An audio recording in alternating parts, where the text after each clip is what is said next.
편의점은 대기업이 운영을 하잖아요. 그 시스템을 보면 레버리지를 자기네들이 해. 레버리지라 하면 우리를 이용하는 거죠. 네. 그러니까 점주를 이용해서 결국엔 돈을 벌어가는 거는 본사가 되는 거죠. 대기업은 이익을 추구하는 집단이에요.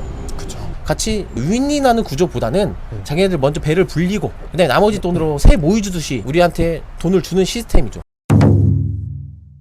안녕하세요. 안녕하세요. 자영업의 진실을 파헤치는 자영업 클라스입니다. 반갑습니다. 반갑습니다. 오늘도 뭐 궁금한 게 있으시다고요? 아, 네. 제가 요새 편의점 알바를 또 하게 됐어요. 네네. 편의점이 꿀 알바잖아요. 아, 개꿀 알바죠? 네. 그래서 되게 편하기도 하고 운영적인 면으로도 사실 그렇게 크게 어려울 게 없어 보이더라고요. 그래서 혹시 편의점을 창업을 하면은 돈이 되는가 그게 좀 궁금해져가지고 나왔습니다. 먼저 편의점을 알아보기 전에 편의점 원래 5개였어요. 네. 미니스톱 들어보셨죠? 네네. 세븐일레븐 미니스톱을 인수했어요. 오.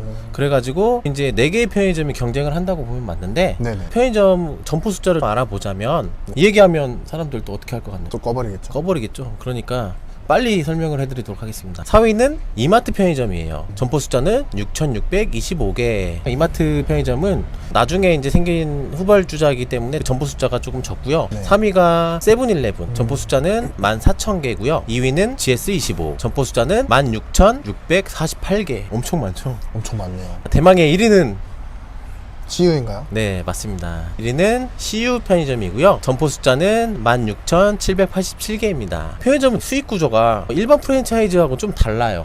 점주가 투자를 하고 일정의 로열티만 주고 자기가 수익을 가져가는 그거와 조금 다르게 편의점 같은 경우에는 본사에서 좀 지원을 해주는 대신 수익을 같이 쉐어하는 구조예요.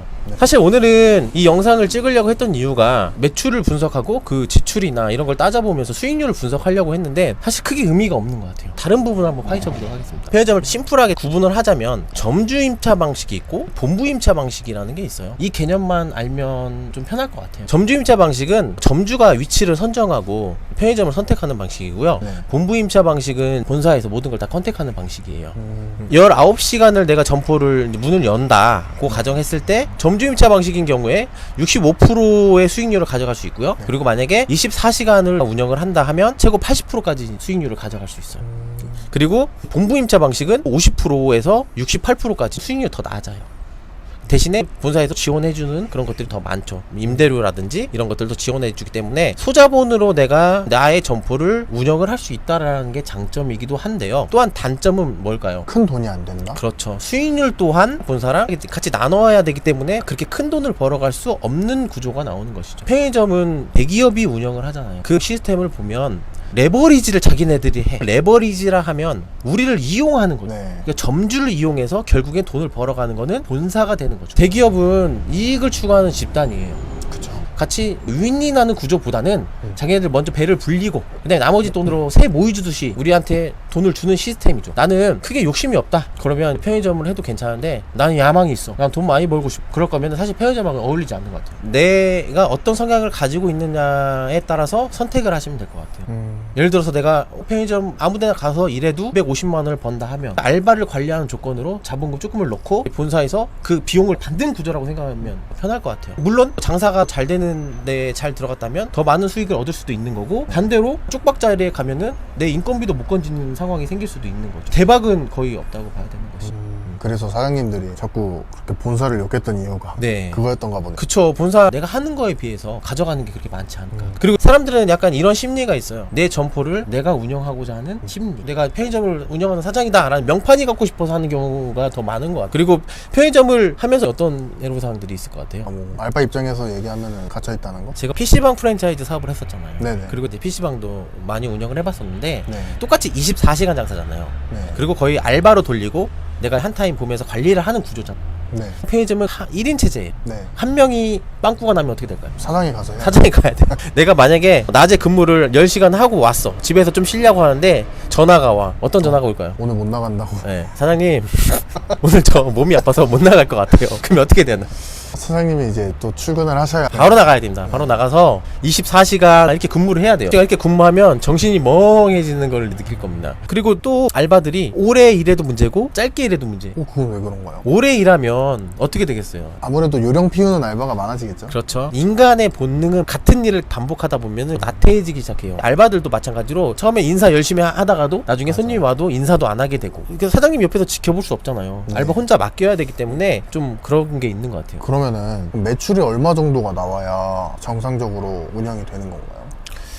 그래도 5천만 원 나와야 되지 않을까요? 5천만 원? 네. 그러면 우리가 수익률을 조금만 알아보자면 점주임차 방식 24시간 운영 방식을 선택했을 때 이제 80%를 가져갈 수 있거든요. 이제 원가율을 한 70% 잡거든요. 네. 그러면 3,500만 원이잖아요. 네. 이제 두 번째로는 내가 80% 가져가니까 20%는 본사랑 쉐어를 해야 되잖아요. 그거 20%를 빼면 이제 1,200만 원이 남아요. 거기서 인건비를 최저시급으로 잡으면 24시간 기준으로 봤을 때 720만 원이 나오거든요. 점주가 한 타임을 10시간 정도 주 5일 근무를 했을 때 20일로 잡으면 720만 원 빼기 200은 520만 원이 나오는 거죠. 그럼 이제 680만 원 남았죠. 여기서 임대료를 평균적으로 200만 원 정도 잡는다면 이제 480만 원이 남습니다. 전기료, 수도 80만 원.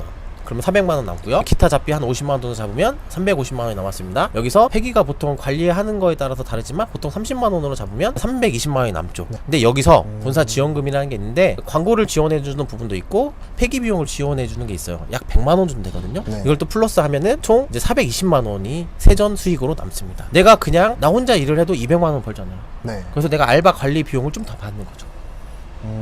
돈을 크게 벌 수 있는 구조가 안 나오는 거죠. 이걸 만족해 하는 사람도 왜 있지 않을까요? 내가 회사를 비행기가 뭐냐? 꿀팁 같은 게 또 있나요? 이제 편의점 운영 꿀팁을 제가 하나 말씀드리자면 비슷한 업종인 PC방을 제가 프랜차이즈도 만들어보고 직접 운영을 해봤잖아요. 네. 편의점과 PC방의 이제 같은 점은 24시간 운영한다는 거, 그리고 1인 알바 체제로 운영한다는 거, 이 두 가지가 같거든요. 그리고 시스템이 필요하다는 거.